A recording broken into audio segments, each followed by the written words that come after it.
Yudi Agistiara. Saya nama Nurgantini. Wan, saya Yudi. Dan nama saya Eska. Ini saya akan menjelaskan tentang kondisi infrastruktur di perbatasan Kalimantan Barat. Di antaranya ada jalan. Infrastruktur jalan dari desa ke kota kecamatan kawasan perbatasan Indonesia Malaysia di Kabupaten Bangkayak, Kalimantan Barat belum tersentuh pembangunan. Kondisi itu mengakibatkan anak-anak yang harusnya mengayang pendidikan malah putus sekolah dan menjadi pembangunan, bekerja di kebun dan menikah muda. Yang kedua, ada jalan perbatasan di Kalimantan Barat.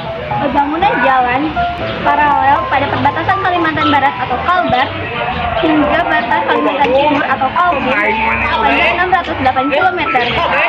Di bagian luas Nangga era batas Kalimantan Timur atau Kaltim sepanjang 149 km. 25 km sudah teraspal, 25 km sedang dalam proses pengaspalan.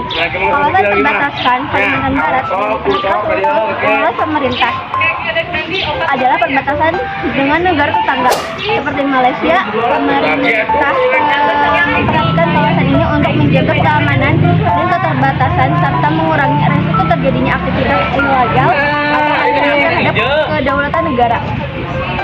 Konflik yang terjadi di kawasan perbatasan Kalimantan Barat yang belum selesai. Beberapa konflik yang terjadi di wilayah perbatasan Kalimantan Barat tersebut meliputi perpisahan antar kelompok masyarakat terkait lahan pertanian atau hutan terkait sumber daya alam seperti pertambangan atau eksploitasi. Tidak semua konflik di wilayah perbatasan barat telah diselesaikan. Beberapa konflik masih berlanjut dan memerlukan penyelesaian lebih lanjut untuk mencapai perdamaian dan stabilitas.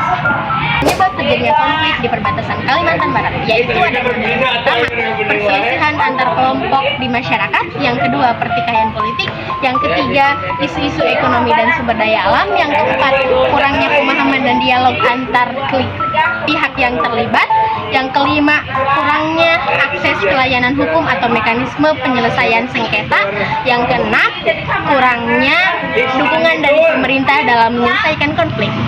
Di sini saya akan membacakan apa sih itu dampak dari konflik di wilayah perbatasan Kalimantan Barat. Itu sangat bervariasi ya, tentunya pada umumnya itu ada yang ke satu, kerugian ekonomi karena investasi dan pertumbuhan ekonomi terhambat. Yang kedua yaitu ada kerugian lingkungan karena kerusakan lahan atau sumber daya alam. Yang ketiga ada meningkatnya ketegangan sosial antara pihak-pihak yang terlibat. Yang keempat yaitu ada meningkatnya tingkat kekerasan atau kejahatan di wilayah tersebut. Kelima yaitu ada meningkatnya ketegangan politik dan sosial di tingkat nasional. Dan yang terakhir yaitu ada meningkatnya jumlah pengungsi atau orang yang mengalami dampak sosial ekonomi lainnya. Sekian tugas presentasi dari kelompok kami. Mohon maaf apabila banyak kekurangan dan kesalahan, terutama untuk Ibu Ripa selaku guru mata pelajaran PKN. Wassalamualaikum warahmatullahi wabarakatuh.